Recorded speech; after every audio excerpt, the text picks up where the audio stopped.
Howdy, this is Jim Rutt, and this is The Jim Rutt Show.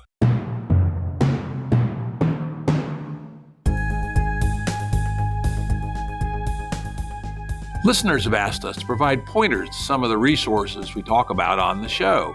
We now have links to books and articles referenced in recent podcasts that are available on our website.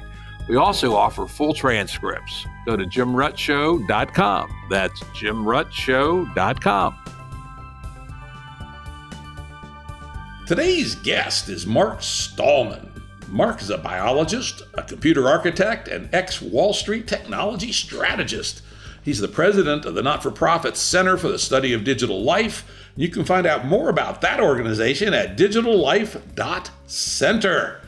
He also writes an interesting Substack at exogenous.substack.com, and he's a returning guest. He was on EP 174 with Fred Beitler, where Mark and Fred talked about one of Mark's ventures, Trivium University. So welcome back, Mark. Hey, Jim. Good to see you.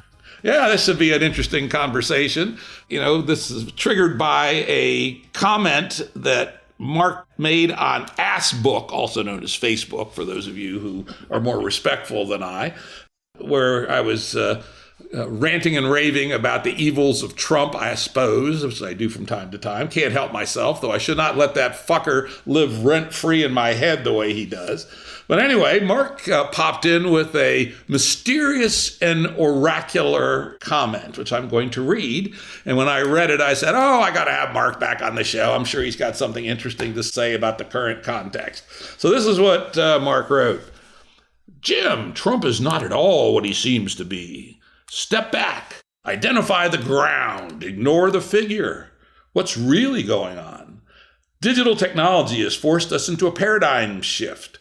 As Dorothy put it, Toto, I have a feeling we aren't in Kansas anymore. Trump is the avatar of this transformation. Unless you articulate the shift now underway, which is the work of the blah blah Center for Digital Life, he loses all relevance. Now, you have to admit, that was rut bait right there, right? Particularly because I know that Mark has a very deep philosophical basis for what he says. It may all be wrong and utter horseshit, but it's deep, intricate, and well thought out. So I said, with a bait like that on the water, I'm going to have to get Mark in here and see, what the fuck are you talking about, dude? So speaking of deep, intricate, and well thought out, I'd like to start with a thank you to you and your fellow GameBers and those who were adjacent to GameB, including yourself, obviously, including Jordan Hall, including Daniel Schmachtenberger, including Zach Stein, Civilization Research Institute, because when I first met you and some of those others 8 years ago, you were literally the first people I met and wanted to engage on the necessary shift to a new paradigm. You, of course, had posited it in terms of complexity theory, having once been the chairman at Santa Fe and having involved Jordan in the trustees at Santa Fe. That was quite natural. So your initial postulation, which is around the same time that we came to that conclusion as well, independently, was that we were heading into a new basin of attraction.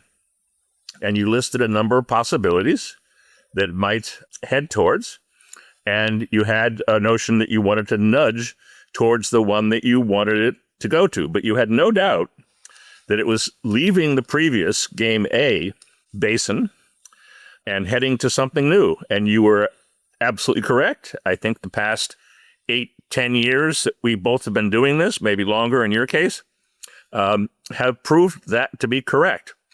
Let me offer just a very quick anecdote of the sort of thing that we do at the center. And I think you folks are doing a version of this as well. 12 years ago. So about the same time that you and I were, and our various colleagues were working on this. I was invited to the Pentagon to visit the then head of the Office of Net Assessment, ONA. ONA reports directly to SecDef. ONA was established by Andy Marshall, who was the one who invited me in 1973. Andy, unfortunately, is no longer with us. But Andy was invited by James Schlesinger to open the Office of Net Assessment in direct opposition to Henry Kissinger. So the thought at the time was that the Pentagon wasn't getting the straight skinny from Kissinger or from CIA. And so the Defense Department needed an alternative that would not have any strategic responsibilities, would only have responsibility for diagnosing the situation and making long-range predictions. So 10, 12 years is about the right time frame. And that invitation led to the following conversation. Andy, he wanted to know what the implication of Obama's second election in 12 was all about. And I said, okay, by the 2020 election, I said to him, what we now know of as the Democrat and Republican parties will no longer exist. The entire makeup of U.S. politics will have been forced into a radical restructuring. I didn't put it in complexity terms. I put it in technology terms. The formal cause of this shift will be digital technology. There's no way that political parties, which were crafted under television conditions, can survive this.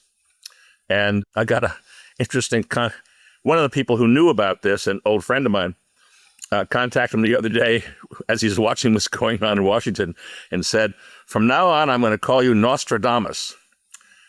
How the hell did you know that was going to happen? And we both know the answer to that. If you're paying attention, if you've got some solid underlying theory that deals with changes like this, but more importantly, probably you have an experience and an intuition that can tell you how fast things are moving and something of the direction, but not necessarily the full direction. So you and I came at this from different standpoints, but we reached the same conclusion. So if I may, I will begin with a congratulations to you and your colleagues and all of the conversations that we've had together since then.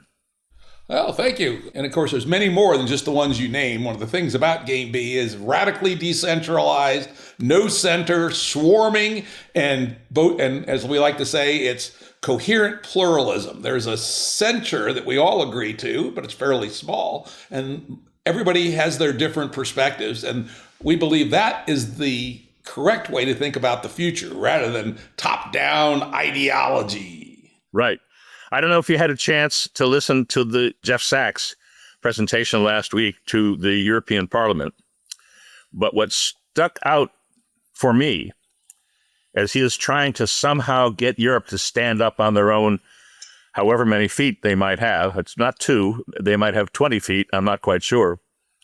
But he said subsidiarity is the principle that has to be applied, and that is a decentralized pluralism. Yeah, and of course, we talk about subsidiarity as part of any reasonable GameB operating system as a key component, which for those who don't know what the term means, I think it was originally part of Catholicism. And the idea is that decisions should be made at the lowest level that's appropriate for resolving that problem. For instance, the example I like to give is, should there be allowed public drinking of alcohol, right? Seems to me this is a neighborhood level question, right? Because it's a quality of life thing. Do you want people drinking on the street or don't you? There's arguments both ways, right? I would probably vote yes in most scenarios. Particularly if you lived in New Orleans on Mardi Gras. And I lived in Ketchum, Idaho, which is one of the other 5 cities that allow public drinking on the street. In fact, when you went from one bar to the other in the evening, they'd say, hey, do you want a traveler for that? If you hadn't quite finished your drink yet. And they'd pour it into a little plastic cup and off you go. But weirdly, in Virginia, where I live, it's a state level law. Why is that? Who the hell knows, right? When it really should be a neighborhood level or at most town level ordinance, but probably neighborhood level. But anyway, so that's what subsidiarity is. So continue. Subsidiarity was brought in, you're correct, as a part of something more broadly known as Catholic social teaching. It was initially and has been subsequently reinforced with a variety of encyclicals, but the first encyclical, Rerum Novarum, occurred in 1891. There are three principles of Catholic social teaching. Subsidiarity, you will not be surprised, perhaps, is the one which is least emphasized today by the Church. But the other two, which originated in the 1890s, were dignity, human dignity, and solidarity. We've actually written a detailed account using a more modern approach, psychological approach, to the question of human dignity. Why do we want to afford dignity to humans, say, as opposed to machines and so forth? And we're working on the other versions of this. We have a publication called Noeticon, all of which can be found at the CSGL website. I got to check that out because, again, a core premise of GameB is that the GameB social operating system ought to ensure human dignity for everybody, irrespective of their biological, sociological, familial endowments. If you don't have dignity for all, then there is something seriously wrong with your civilization. As well as solidarity. Solidarity with the rest of the human race, which puts us in a very interesting position relative to the machines. And I would say our view of solidarity is that it is very complex in that you'll have higher solidarity inside local membranes, which will define what Jordan Hall originally called strong sauce, which we now call accords. So no drinking on the street in this little membrane, right? Might be a few hundred people. And then the next membrane up would be less coherent, but still significantly coherent. And so you have this very interesting interpenetrated series of membranes with accords and differing levels of solidarity, but still organized by a small core of coherence. So I'll just note, in finishing with Catholic social teaching, the two most famous, although there were other encyclicals that followed that. The first of those was actually by Pope Pius XI, and the last of them was by John Paul II.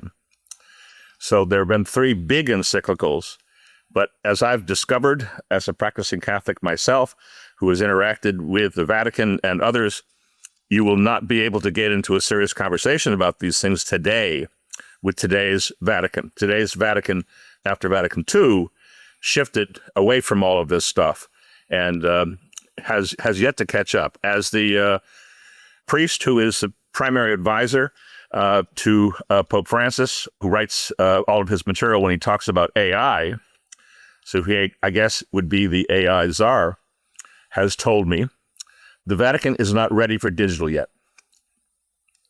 So institutions are facing these transitions in different ways. What I meant when I said that Trump is not what he seems, which is the way he's portrayed in the media as a selfish, transactional orange Cheeto, orange man bad, is that, in fact, something quite remarkable has happened here. The core of, and I don't know how much this was emphasized, frankly, in all the discussion about GameA, but as you've indicated, the A to B transition is from a centralized to a decentralized organization, operating system. The centralization on GameA is usually called globalism. And globalism cannot be sustained. Globalism has already crashed and burned. And that is one of the big components of exactly what Trump is now doing. He is attempting in his own way, with the audience that he has and with the colleagues that he can assemble, he's attempting to withdraw the United States from the previous globalist arrangement. And that is inevitable. That, I think, was a part of my 2013 prediction at the Pentagon. Let's continue this line, but before we do this, why don't you briefly introduce us to your concept of the three spheres? Exactly. So the obvious question, if you posit that a new technology is taking over, digital is taking over from a television paradigm, that there needs to be an answer to the question, okay, what comes after globalism? What comes after that centralized, in many ways using the United States as the global enforcer, in many ways using the UK as the global policy agenda maker, in various ways. Some historians have referred to it as the continuation of the British Empire. But as that fragments, the first thing that becomes obvious is the separation between East and West. It turns out that we have a great deal of expertise on China, so we were able to see that. I've been there quite a few times, but my partner in founding CSTL, Phil Midland, a retired naval intelligence officer, he has spent as much as half of his life there, and I think probably has access to a wide variety of developments in China, unlike any other. So East and West may be relatively easy to understand as the way the world fragments. So a globalist one world has to fragment into multiple worlds. But the real sphere, which has caused this to happen, formally caused this to happen, is what we call the digital sphere. So what happens, as you know, when you now have a three-body problem, as you know from astrocosmology, it turns out that there's no canonical solution to a three-body problem.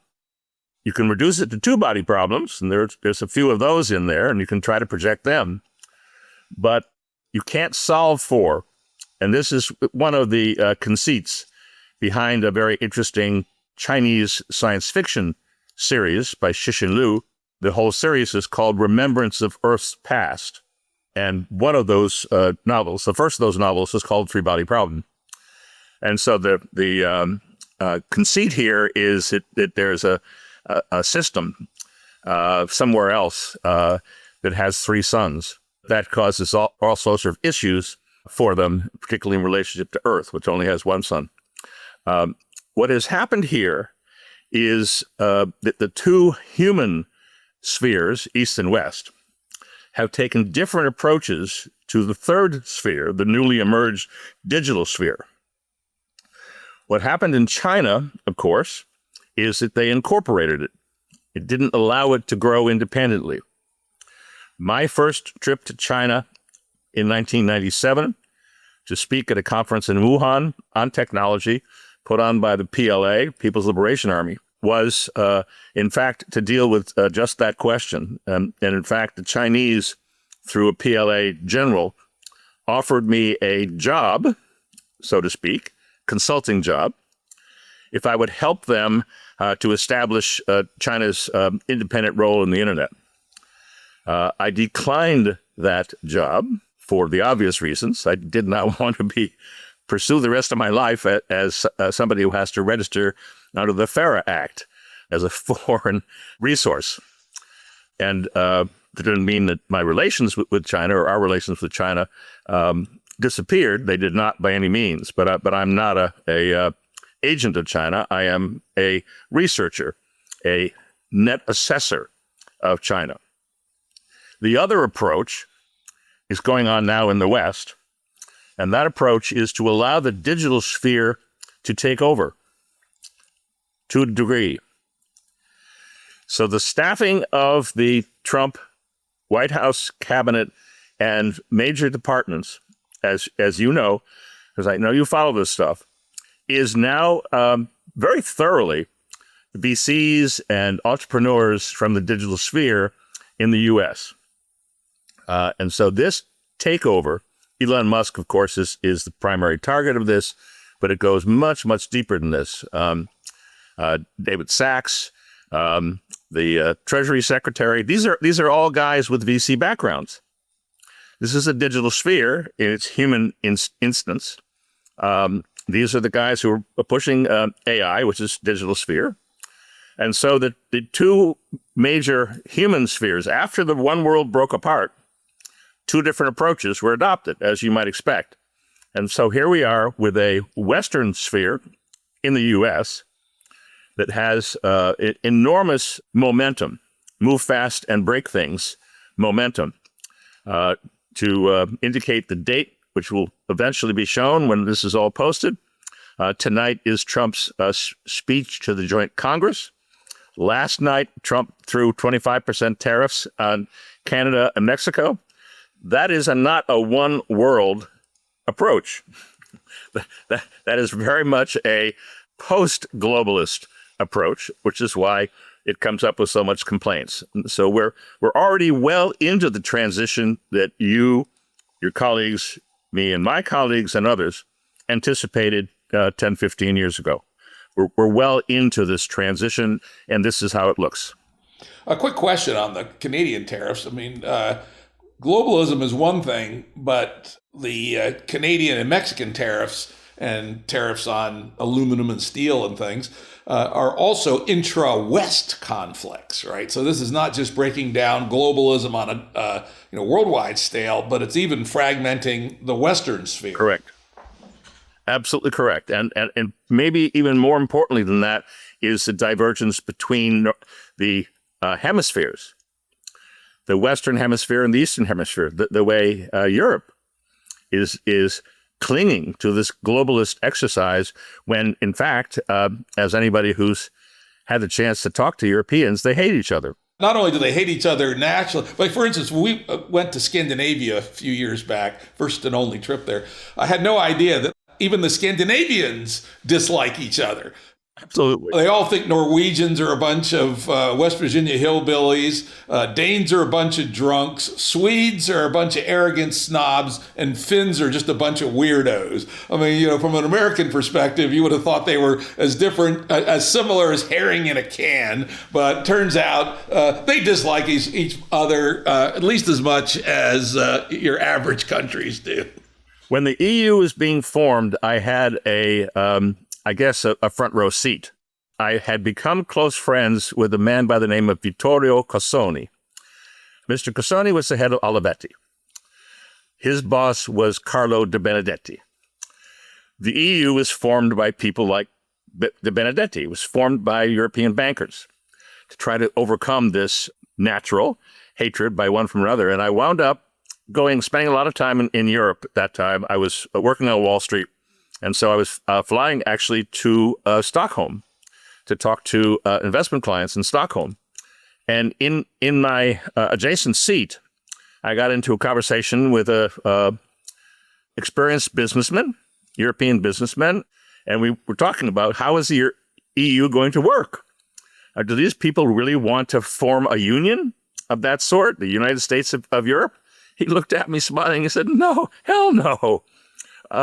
People in every valley hate the people in the next valley. It's valley against valley, and this goes back in so many generations. But there are attempts now within the West to put together some sort of a subsidiary United States of Europe. That was the Jeff Sachs speech last week to the European Parliament.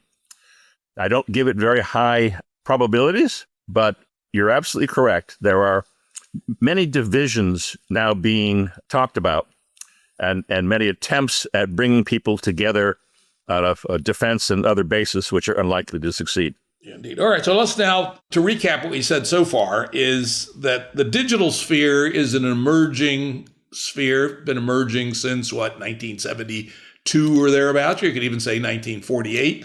And the East and the West are dealing with them quite differently. With the East, from my perspective, attempting to use the digital sphere as a means to build a post-Orwellian totalitarian state that has, total surveillance, your social credit system, you fart in public too many times, you're banned from the subway, all this sort of shit. There are more closed circuit televisions in London than there are in Beijing. Yeah. The Brits just aren't very good at it. There's 2 million CCTVs, but no one's watching them. The Chinese haven't plugged into their AI, so it's a big difference.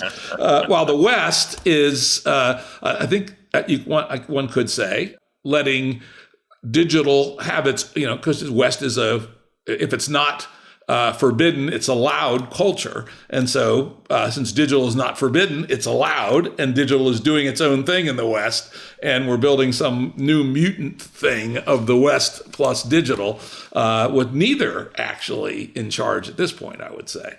Tell me what you think about that. Am I unfair to the Chinese, and am I absurdly delusional about the West? Well, let us just say that for those who have had a chance to study Chinese culture, both historically and contemporarily, it's very clear that the differences here are fundamental. So applying Western terminology, political, social, religious, economic, to China requires a fairly large dose of they don't do things the same way. So what we are calling totalitarian might be a fine description of Chinese culture over millennia. But it's not, doesn't come out of the words authoritarian, totalitarian, and so forth that we use in the West. It's just a whole different approach, a different social operating system, if you will, much as GameB is a different social operating system. I have come to the conclusion, I'm not sure I've convinced anybody, that social credit is not being used to catch people who fart too many times in public, but rather is being used primarily to find the good guys. It's a meritocratic effort to figure out who the people are that can be counted on. This previously, there's a long history of this in China, of course, but this is the Mandarin system. The examination system. Yeah, they worked hard to find at least the book learning best and brightest. Whether they were actually the best and brightest is another story. But the ones who would absorb this gigantic body of arcane knowledge, which was then subject of this series of this examination to come into the Mandarin, which was meritocratic. You could be the poor son of a peasant in the outback, but if you could make it to Peking somehow and pass the test, then you too could be a Mandarin. That's correct, and this was in many places. Existing mandarins on horseback would ride through the villages in all the various provinces and ask the village elder, "Who's your candidate this time?" And so it began at the very lowest level. One aspect of this that may be not so widely known, perhaps the most important Jesuit missionary in China, at least from the Chinese standpoint, was a man named Matteo Ricci, a Jesuit priest who landed in China, figured out that if he dressed up as a Taoist priest, he would make his way to Beijing, and he got stopped very quickly. Then he figured out, aha, I'm going to be a Confucian. That'll get me to Beijing. Well, he did get to Beijing, but he didn't get to Beijing because of the clothes he wore. He got to Beijing because he began teaching people about what we would call in the West a memory palace. So this is a technique that involves imagining a large structure divided into various rooms. Into rooms, various ideas, memories are placed. And so it turns out that he introduced a Western technique that was very effective in the Mandarin tests. That ultimately got him to Beijing. That ultimately got him rewarded the observatory. It is right outside the second ring in Beijing.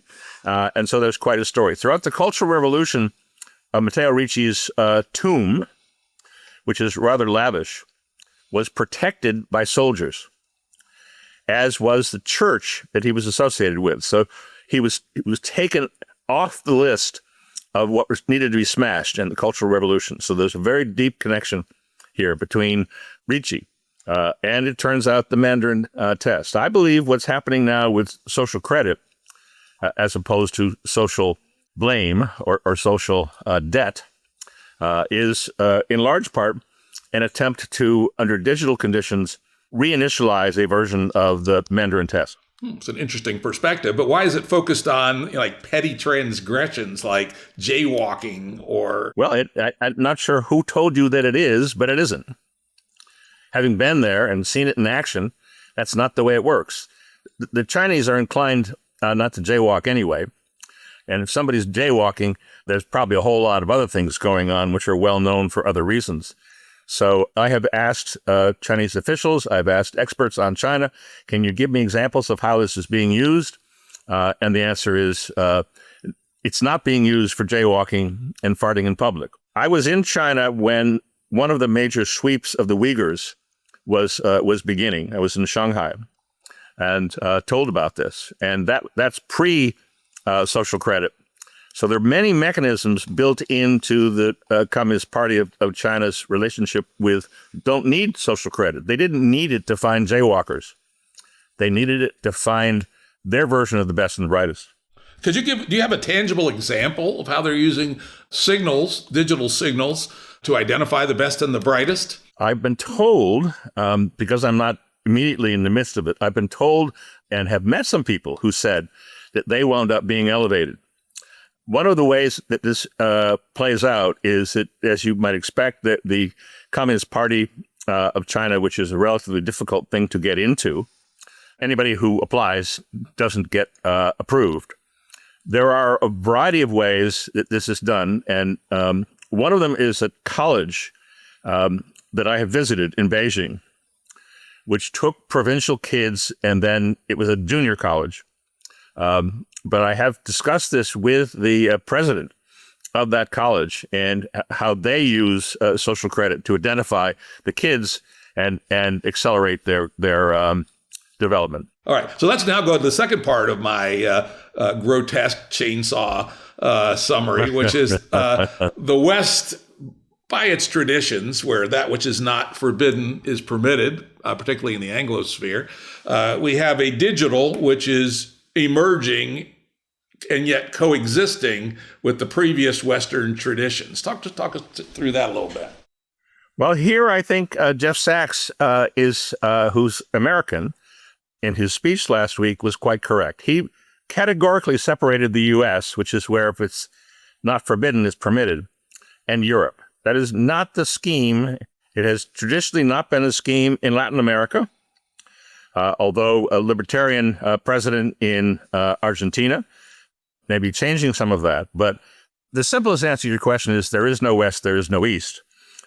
These things have always been fragmented. So some version of federations had to be put together. So you know very well that Massachusetts, California, Arizona, Louisiana, Texas, these are not all the same place. They're all federated, but they all have quite different cultural expressions. So what I would say is that the West, broadly speaking, which is where globalism originated, has so degraded itself, with Europe being further down the degradation scale than the U.S., that you're seeing the sort of reactions that are now ongoing. So the West is fragmented, attempts to unify it into a one world. Give you an anecdotal example of that. One of the primary promoters of the one world globalism was the Rockefeller family, and in particular, David Rockefeller, the banker. He founded a number of organizations, but one of them, although it usually goes under the name of Prince Bernhard of the Netherlands, he pretty much founded the Bilderberg Group. The Bilderberg Group is a fascinating example of how this is all developing in the West. Bilderberg Group historically had nobody from the East. It was largely Eurocentric, but was formed by an American, David Rockefeller. So one day in the late 60s, David Rockefeller goes into a Bilderberg meeting and says, I'd like to expand the membership to include Asia, in particular Japan. The relationship between the Rockefeller family and Japan was and is to this day massive. Sony Corporation, at one point in my Wall Street career, I became the only analyst following Sony Corporation who didn't live in Tokyo. There was a brief period where the headquarters of Sony had moved to New York. So in fact, I proposed that the best way to understand Sony is a federation of samurai castles. These were the divisions within Sony. When I became the analyst, I put my thinking cap on and I went and took a look at what is the ownership of Sony Corporation? Who owns the damn place? And it turns out that a vast amount of the Sony stock was in trust at Chase Manhattan Bank, David's bank. It turns out that there are many, many parts of this, that relationship. And it turns out, most importantly, is that Bilderberg said no, not allowed. And as a result of that, in 1973, David Rockefeller and Zbigniew Brzezinski at their resort on Lake Como, Bellagio, they formed the Trilateral Commission, 3 sides. So that was an attempt to get Europe, USA, and Japan all together. And I don't know if you followed the history of Trilateral Group, but it failed massively. So what we have here is there's always fragmentation. When we began this 3 spheres discussion back in 2015, we had India, we had Africa, we had Judaism, we had a number of other spheres, and I think we got up to 7 or 8, and we said, no, this is going to be impossible. If the audience that we're presenting this to needs something far simpler than that, but the reality is more complicated. It always is. So we settled in on the 3, East, West, and digital. So the United States is permitting, this is what's happening with all this in the cabinet and the rest, and the reason why I said in my reply to your post, Ass Book, as you put it, that he's not what he seems to be. What he's doing is he's bringing in the digital sphere to completely remake the U.S. system. That has not happened in Europe. Europe, as you know, has antitrust. They have all sorts of regulations on AI and so forth. So they are in the we're going to tell you what's permitted and what's not mode, which you're ascribing broadly to the West. It's more broadly perhaps a European, although from time to time it has been an American approach and the American approach. So we're just seeing further fragmentation here. But that blending of the digital sphere, Elon et al., with American libertarian style approach is very much on display. And as you know, all of the usual suspects parade on television with their hair on fire as a result of this every night. It's really quite exciting. As I've discussed with some friends, I will sometimes deliberately tune into CNN to get a good laugh. I have almost fallen out of my chair a few times at how funny CNN has become. I hope it survives as a humor channel, although their ratings don't seem to indicate that's happening.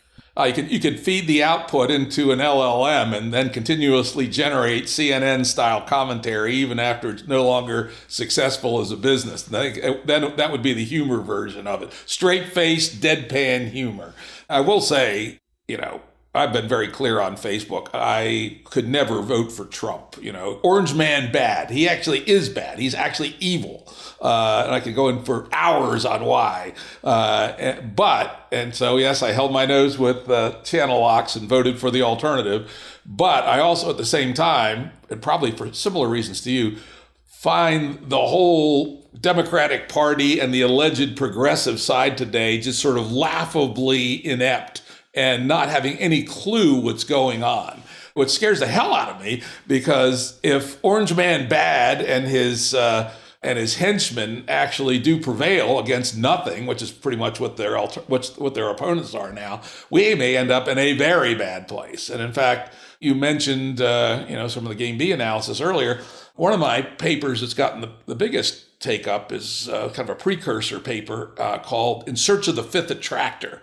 Where we talk about GameB, and then we talk about 4 attractors that the system could go to.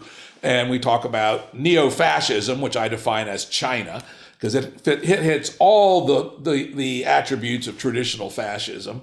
Neo-dark ages, which would be a new theocracy. That would be your attractor over there. Well, we'll talk about that later. Yeah. I'm just kidding you a little. Okay. And then neo-feudalism.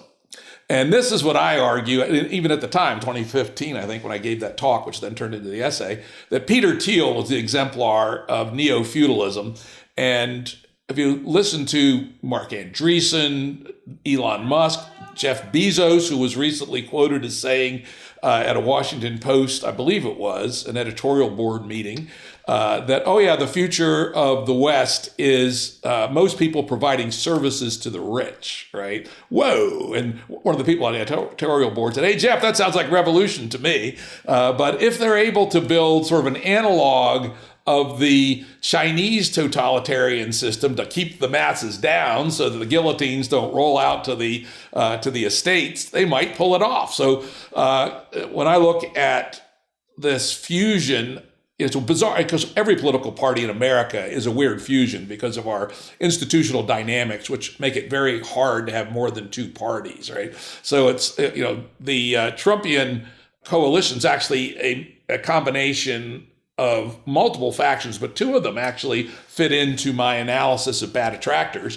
One is the Silicon Valley boys, who I would argue are neo-feudalists, and then the Christian nationalists, who are also quite influential and were very influential in the Project 2025 report. And they are, to a greater or lesser degree, neo-Dark Ages people, or at least neo-theocrats.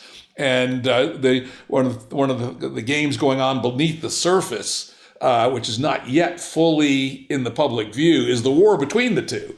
The spokesman for the neo-Dark Ages people is Bannon, and he's officially declared war on Musk. You don't hear about that too much, but those two bad attractors are both in the same bag, which is going to be quite humorous.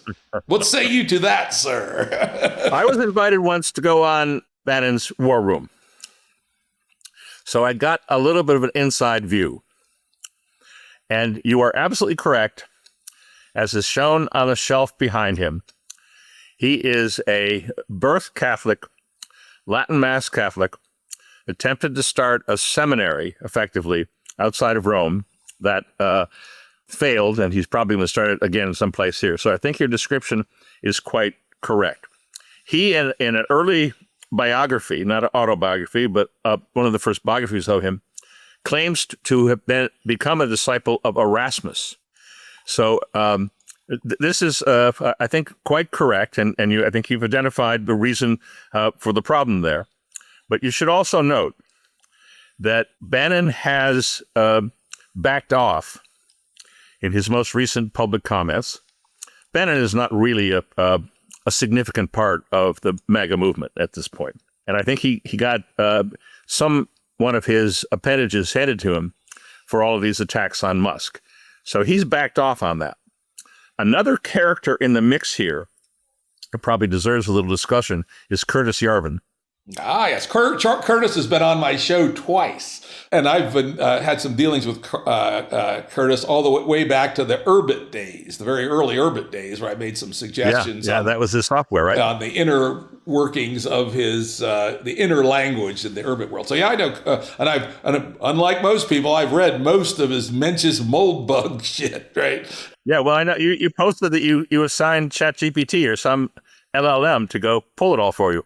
Yeah, no, I had previously read it back when it was first published, but I figured for other people's benefit, I would, and also to refresh my memory, I got deep research mode in ChatGPT Pro, which is unbelievable, to go back and read all his shit and summarize it in fairly long form. It's well worth reading. It's on my Twitter, as I've been doing that, posting results of deep research, which are every one of them amazing that I've done so far. But anyway, yeah, so Curtis Yarvin, he's clearly a neo-feudalist. He literally advocates for a monarchy, right? Correct. And a oligarchic monarchy with something like the electors of the Holy Roman Empire to choose the next monarch. So he's the most pure, unabashed neo-feudalist. But J.D. Vance has talked regularly, apparently, with Yarvin.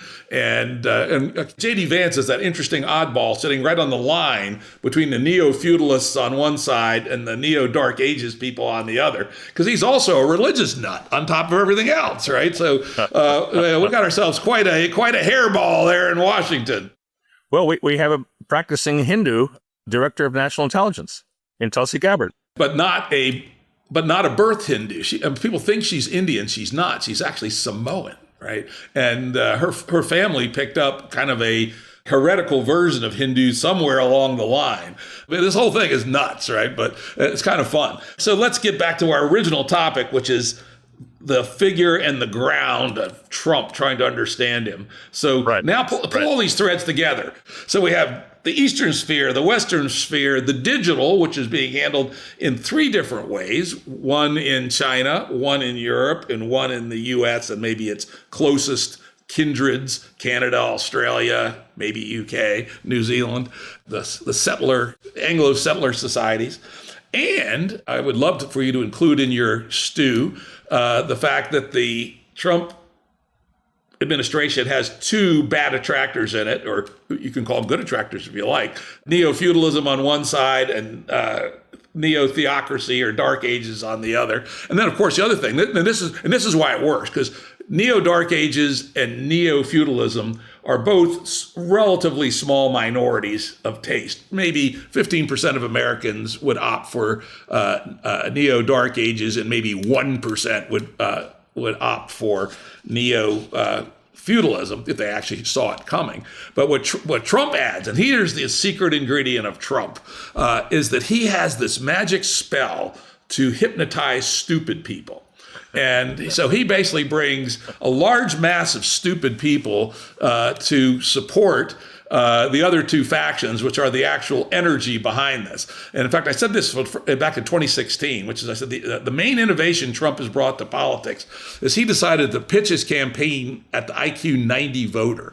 In the past, American campaigns, at least since World War II, probably since 33, have been pitched at the IQ 110 voter, which is too high to be optimal, because keep in mind, by definition, 100 is the middle of the road. But Trump decided to flank them by going to IQ 90. And as Mark Twain said, get the fools behind you. That's a big enough majority in any town. And so...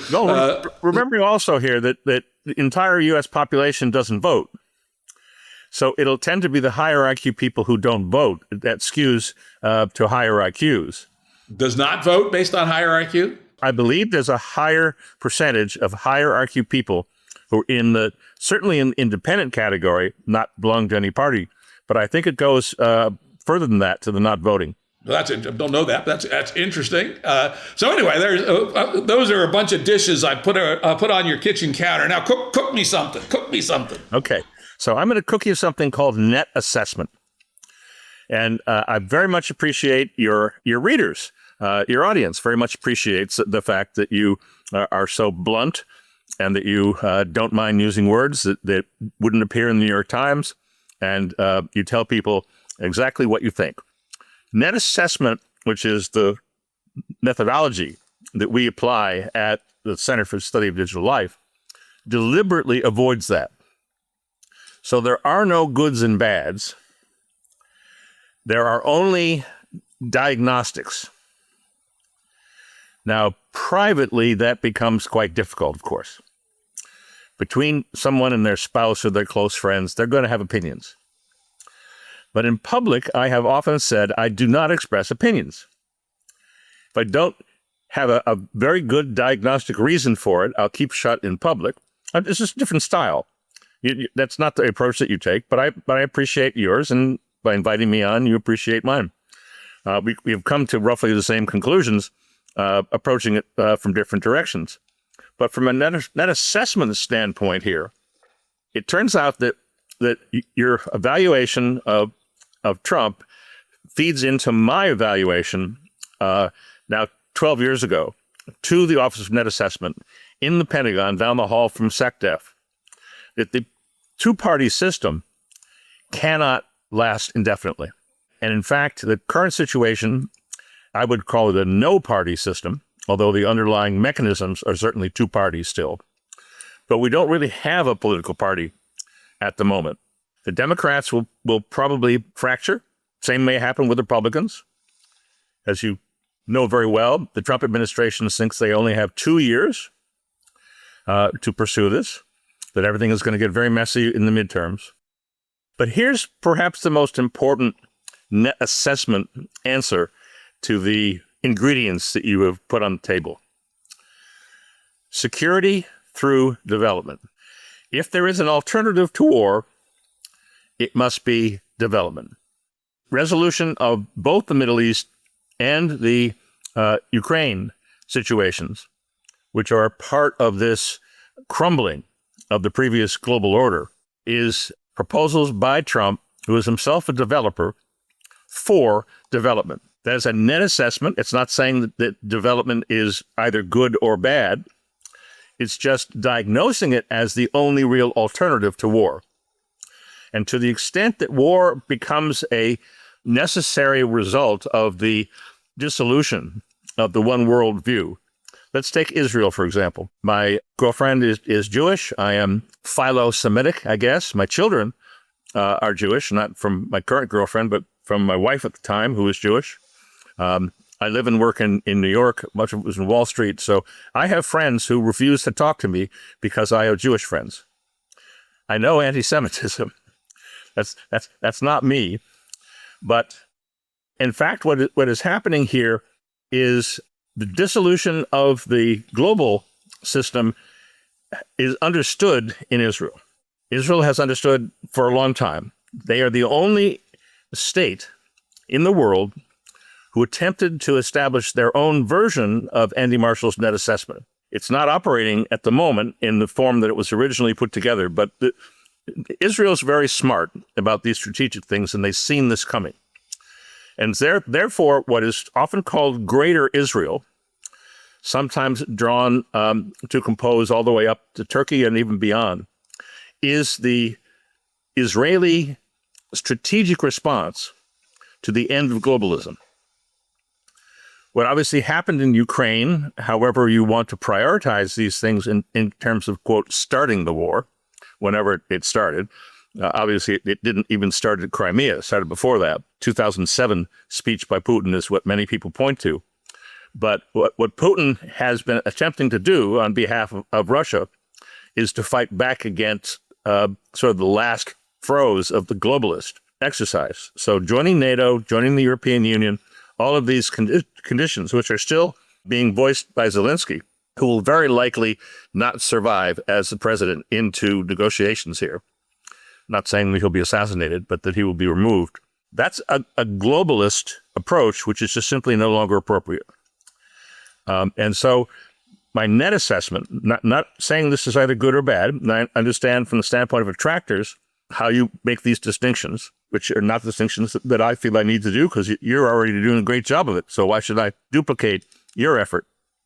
But what is going on here is the absolutely predictable results of the end of globalism being replaced by free spheres, leading to global conflict, leading to people who cannot imagine themselves. So the reaction of David Brooks, New York Times columnist, is, I was nauseated. This is nauseating about the Zelensky thing. That will actually be in my blog post tomorrow, where I'll discuss some of what we're talking about. This nauseation, this hair on fire, I just got one of the Substacks. I see that you subscribe to over 70 Substacks. So you're a busy man if you actually read all that stuff and more, a lot more, and collaborate as you do. But this is absolutely predictable, and it cannot possibly wind up in a new globalist GameB.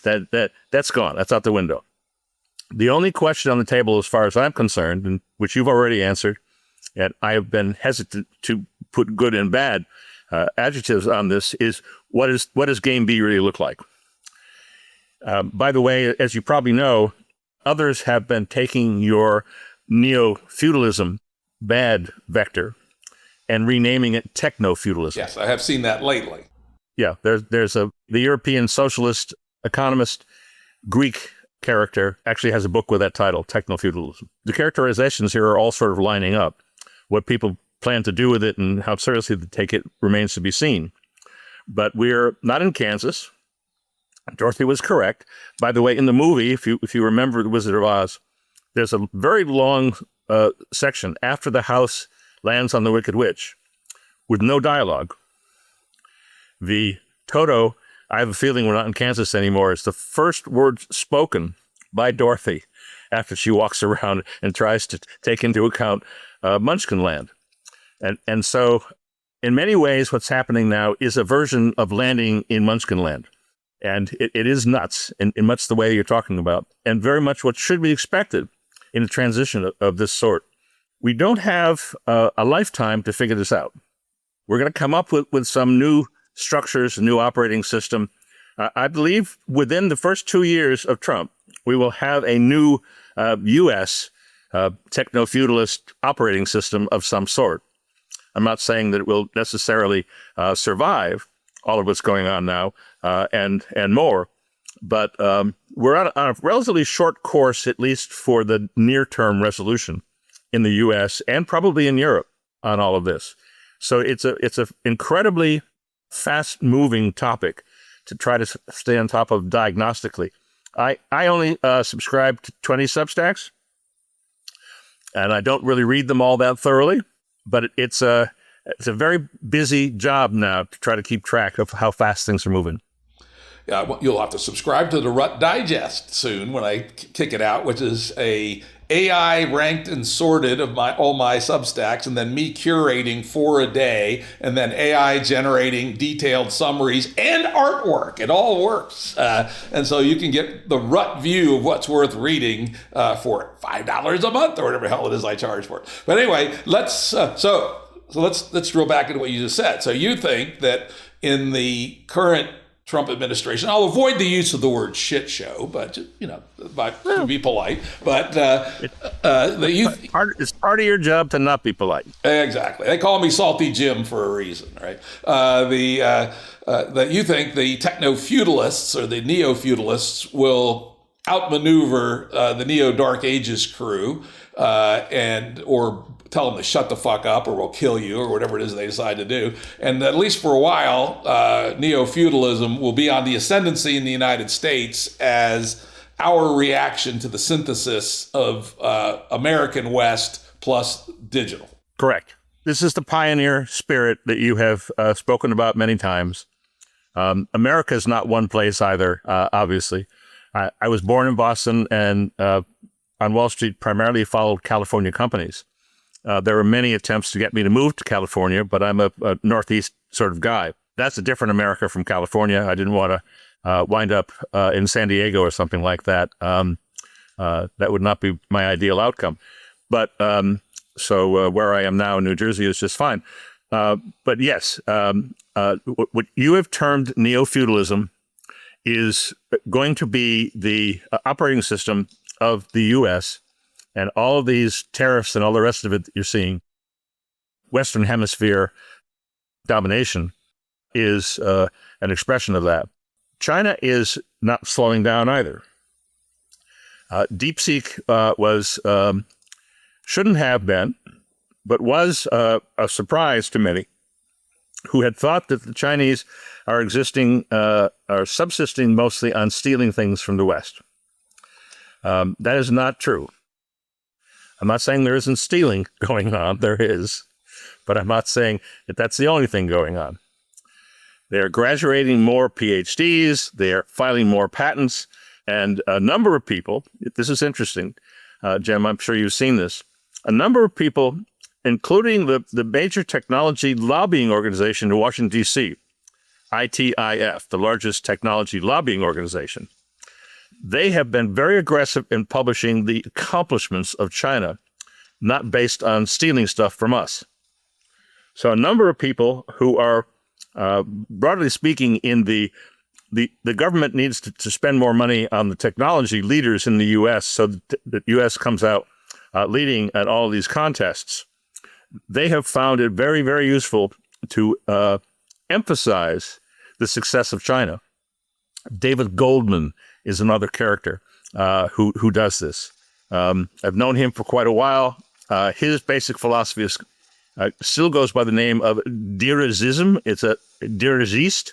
It's a French term. Yeah, it's the French, top down, command and control the economy. The Japanese MIDI was the at least the alleged to be the Japanese equivalent. Yes, correct. And Japan will play an important role in this development. Security through development exercise. Japan was the one that Trump had brought in to the North Korean situation. So Riviera on the Gaza, as some have noted, had a predecessor, Riviera in North Korea.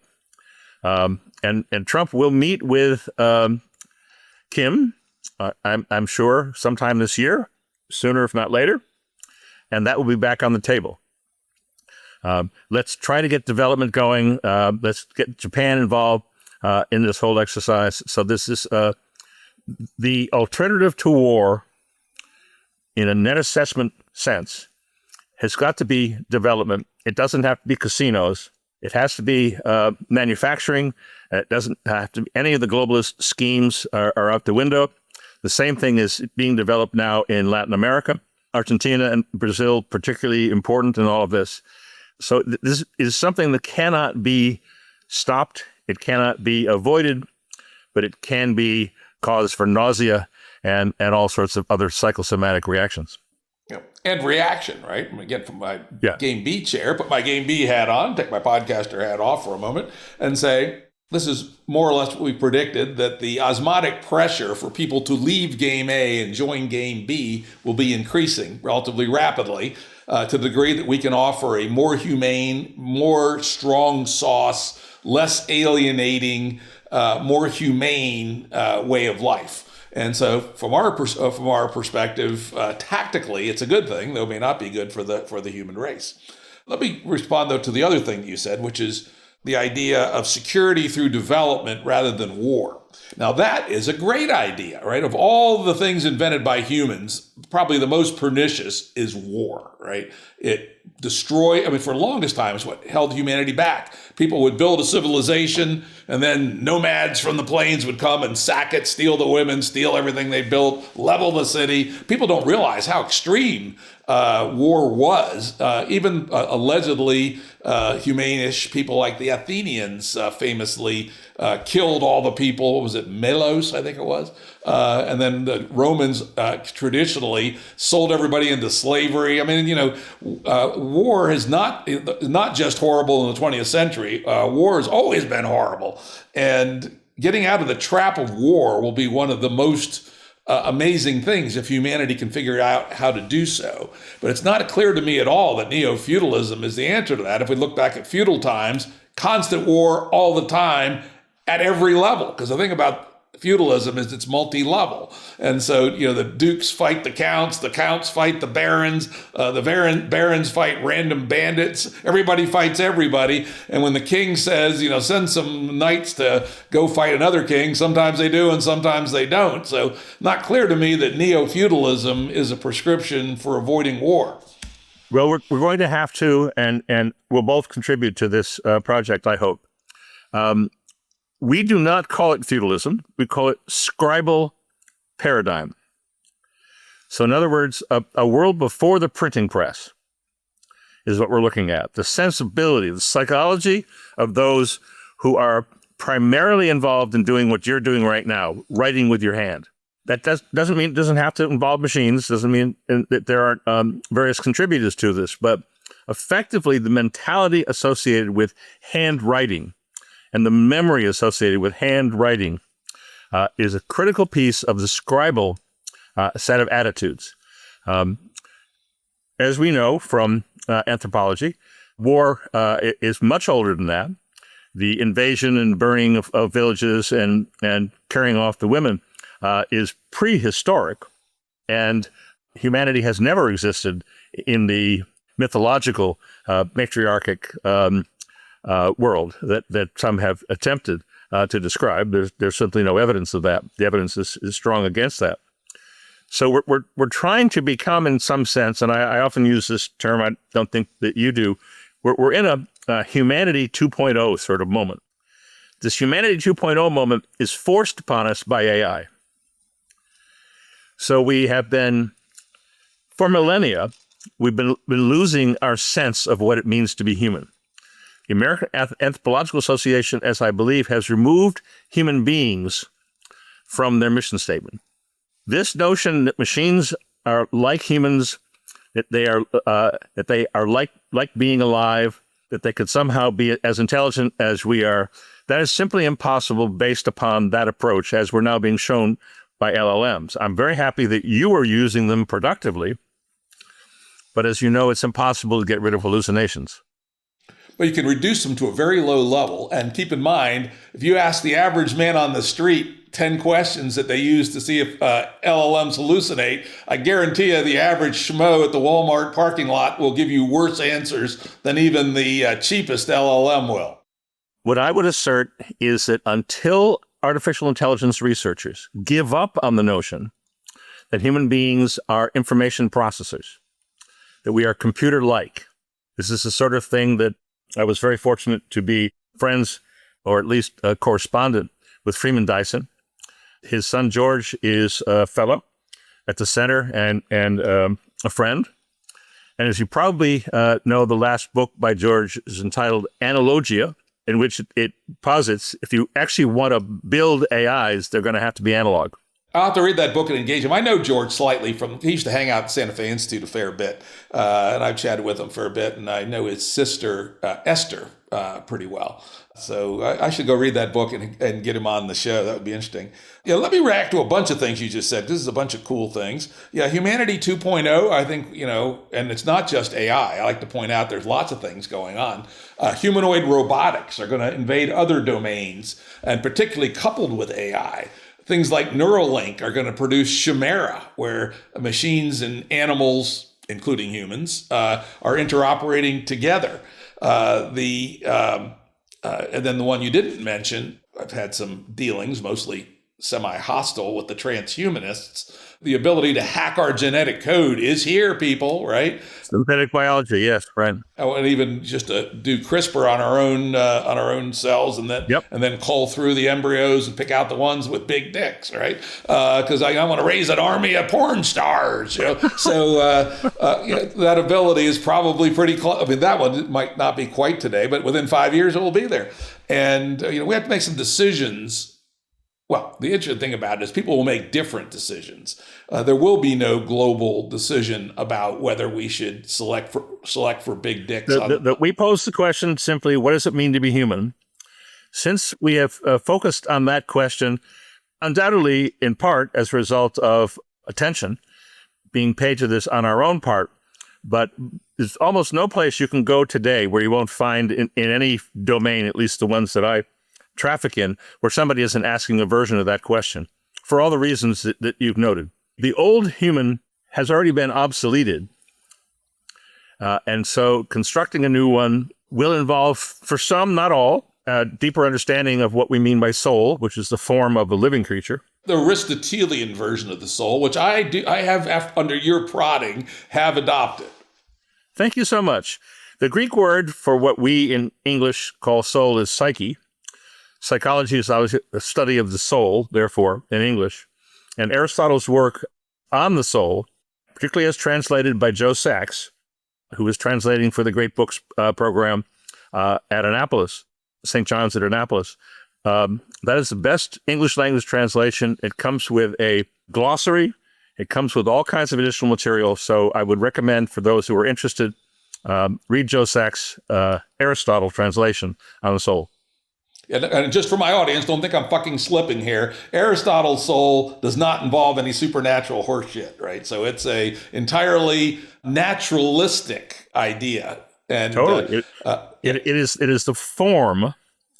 His approach philosophically has been called hylomorphism, which is a unitary, integrated view of matter and form. And you're absolutely right. This is not supernatural. This is matter and the form of the matter. As I like to say, the difference between the dance and the dancers, right? This is why I don't call myself a materialist. I call myself a naturalist. In that, in order to bring Aristotle back, yeah. Yeah, and the dance. The fact is that, hey, if you took Jim Rutt's atoms, boiled them down, put them in a 55-gallon drum, they would just sit there. Jim Rutt, on the other hand, big tub of water with some things floating and some things on the bottom. Yeah. And on the other hand, with the dance going on, Jim Rutt's going to decide to go over to Hardee's and get himself a triple burger for lunch, right? Or hopefully he won't too often, but he might. And he'll drag all those atoms along. The atoms, top-down causality is real. But anyway, so it turns out that hylomorphism, and Aristotle in particular, have for the past maybe 10 plus years become a relatively newly hot topic in Western philosophy. Yeah, there's no reason that, in fact, I can reconcile Aristotle's, well, not exactly his science, because some of his science was bogus and was ex cathedra, like bodies following proportionate to their weight, like that. But some of his deeper ideas are actually totally compatible with complexity theory. And he doesn't quite nail it, but he is a clear predecessor, much more so than later philosophers, with the exception of Peirce. Peirce just fucking nailed everything. Sitting there on his farm in Pennsylvania. A couple more things here I'm going to just throw out. These are just sort of Ruttian crazinesses, but what the hell? It's my show. I'll say what I fucking want, right? I'm going to react to your scribal thing. I have gone back since the first of the year to my Cyber Sabbath Sundays, where on Sundays I do not touch any electronic devices other than my Kindle to read books on, but not order them. And I keep next to me a moleskin-like notebook and one of these, a pen that I'm holding up, and I write my thoughts down from the readings and the doings and just the thinkings I do. And they are qualitatively different than what I do when I am digitally engaged. And Monday morning, I get the notebook out and I go through and say, okay, what of these things were just hallucinations, and some of them were. Some of them are just goofy musings, and some of them are things I ought to do and things that I ought to think about. And I would strongly recommend as a practice, Cyber Sabbath any day of the week, just pick one and just refuse to engage at all with digital technology and let yourself return to the scribal tradition. Now, good old Socrates would say that's fucking decrepit and bad. You should not be writing. You should be discussing. Don't write. But I'll go back and just use writing as one somewhat retrograde thing. He was in another transition. He was in a transition from oral to scribal and holding on. And Plato didn't want the poets, who were the oral, in his republic. And so I've recently been in conversation with a friend who is a big promoter of Plato and a big detractor of Aristotle. And our communications have stopped. I haven't heard from him in a couple of weeks because I said something that Jim Rutt might have said. Where the hell do you get this idea that Aristotle didn't agree with Plato? He studied with him for 20 years. Aristotle just said there's some things you didn't talk about. There's some things you didn't put in your dialogues. Let me add to you, and that's the reason why Neoplatonism, which is a combination, a blend of Plato and Aristotle, was the dominant philosophy in the Middle Ages. This is why John Vervaeke says we're going to need to go back to Neoplatonism. Not that I'm agreeing with everything that John says, but he's pointed in the right direction here. We're headed back towards scribal, but in a very different way. I don't know if we're headed back. I mean, again, here's another insight I've had fairly recently, is that trying to go back is not going to work. And here's why. I misspoke. We're retrieving. We're not going back. I agree. We have to go forward. Basically, take the best of what we know, compound it with the new operating system. And here's the pruning rule, right? Evolutionary systems have pruning rules, right? If you can't survive in an evolutionary context, you don't survive, right? And one of the key pruning rules for social operating systems today is that we're getting to the fairly steep part of where the exponential really shows itself in terms of technological change. I have always felt like I could easily keep up with the important things that happen across many disciplines. Not that I'm an expert in very many of them, but I know vaguely what was going on in biochemistry and cognitive science, computer science, superconductors, foundations of quantum theory, cosmology. But now shit's going so fast, you just can't do it anymore. And our social operating system, the same way. I mean, American political system was designed brilliantly in 1787, but it is not appropriate for 2025. It's a print paradigm constitution with a lot of flexibility. Do you ever watch Sabina Hossenfelder? It's funny. I have made a note. I need to reach out to her. We kind of interact on Twitter from time to time. I really do need to dig into her work. She seems like she's got the right mix of smarts and skepticism to be worth talking to. Yes. For your readers who may not know, or your audience who may not know, she is a PhD theoretical particle physicist who got tired of applying for grants for nonsense, for playing the game. She got tired of game A in physics. So she's an excellent candidate for a GameB version of physics, but she's expanded that.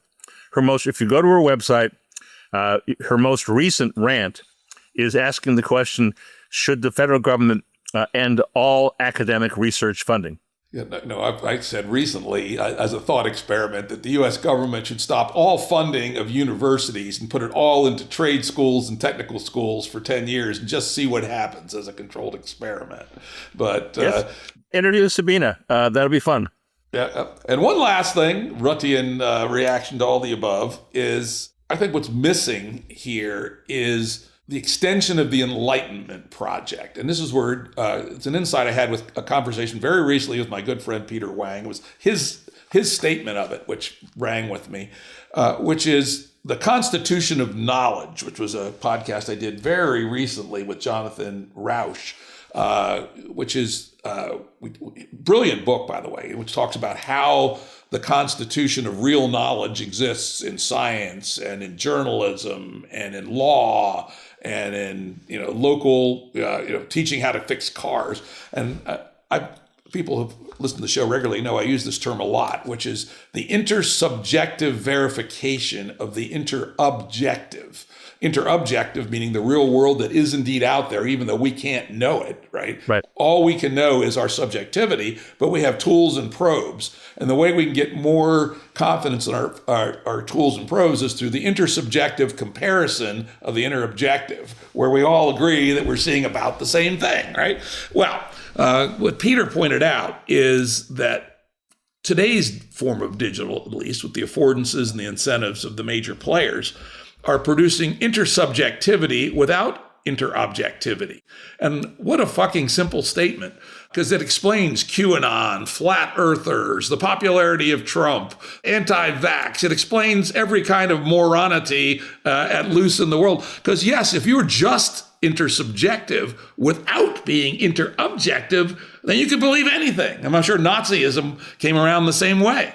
As a matter of fact, so to translate this into the language we use, which is faculty psychology language, the two key faculties which stand between the objective and the subjective are memory and imagination. These are terms that go back again, as we mentioned before, to Leo XIII in the 19th century. This is basic. This was his promotion of Thomas Aquinas as an Aristotelian, and so a lot of work has been done on this, and then subsequently a lot has been forgotten and ignored.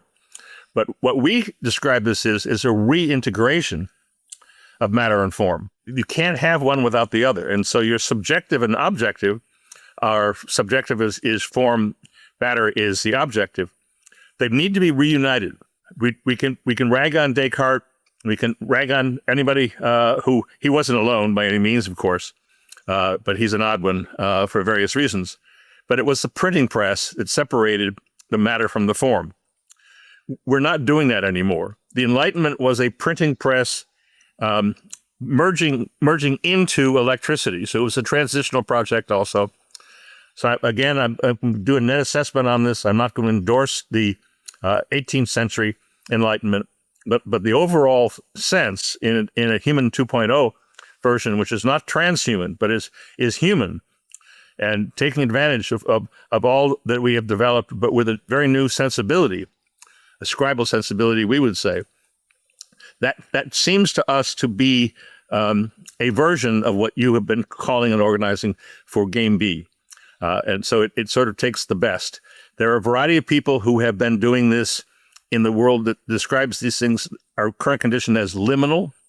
There are a variety of people who, I'm thinking of folks, Scandinavians, Danish woman, name escapes me at the moment, who has divided up the history into various paradigms and says we need to take the best from each of them and make something new. New build sung. Lena Rachel Anderson, who's been on my show many times. Yes, right. We're all marching, sometimes in orthogonal directions, but I think we're all marching towards the same thing. And you have been doing yeoman's work in all of this. So again, I want to thank you. And yourself as well. You've contributed in your own way, and we've argued at times over the years and even fought a little bit, but I think it's always been a fruitful interaction, as this show was. I think the show's going to be good.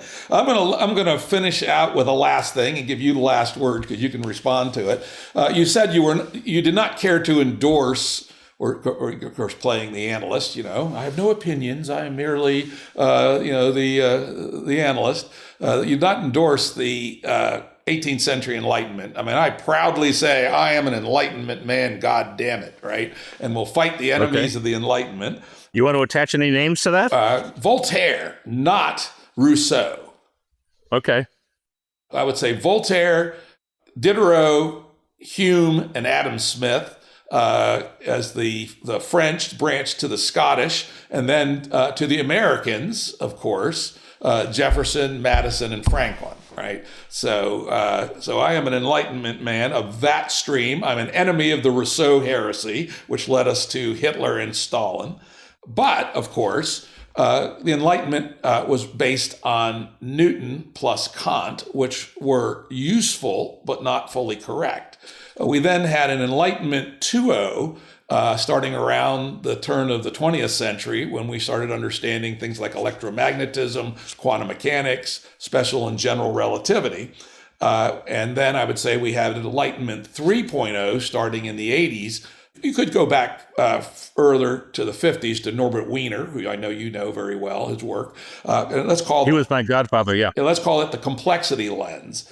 And if we could stay true to the Enlightenment, expanded by the insights of the early 20th century, adopting the lens of complexity, then we have and the key thing about the Enlightenment is it was intersubjective verification of the interobjective. They never lost sight of the interobjective, never got lost in, nor on the other hand, some people did. I would call it naive Newtonism, and still exists today. Laplace and his famous idiotic claim that if I knew the position of every particle and its direction, I could predict the history of the universe. Wrong, dude, right? And we now know why that's wrong. But anyway, he was trying. So I'm going to put forth Enlightenment 3.0 as a co-project to produce a sensible humanity 2.0. I thought it was 4. Are we on 4.0 now? Or are we still in 3.0? I think we're still in 3.0. I think we still have not worked through what the complexity lens says on how humans ought to cooperate. I think we're still struggling with... So I'm going to make some endorsements here to close this out. I am very strongly a Leibniz guy, and I am strongly a Taoist guy. I think it's important, if we're going to think about Enlightenment, to not dismiss the Chinese. They're going to play a very important role in this. And as it turns out, as what was documented in the Science and Civilization in China, multi-volume, 50-plus volumes, by Joe Needham, biologist from Cambridge, is that the Taoists are the ones who invented everything. So if it's going to be security through development, from China's standpoint, then it's going to be Taoist, not Confucian. That makes a lot of sense to me. And I will say I've looked into Taoism a bit. I did read that book. What's it, the I Ching or whatever the fuck it is, right? Well, the I Ching actually predates both of those. The Taoism and Confucianism and Buddhism in India are all axial age. The I Ching itself is pre-axial age. But anyway.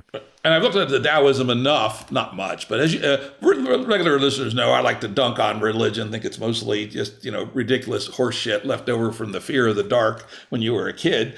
But I don't have any objections to Taoism, just as I don't have any objections to Spinoza religion, right? Which you could also say Einsteinian religion. And so, yeah, if the future is Taoist, that's probably okay. For the East sphere, it will be Taoist. That includes China and Japan. It turns out that the Japanese emperor is invested in a Taoist ceremony. Very important at the hardcore that Westerners rarely hear about. As you know, Chinese and Japanese often don't tell us what their principles really are. They have a different conversation with us. We're going to need a synchronization across these spheres.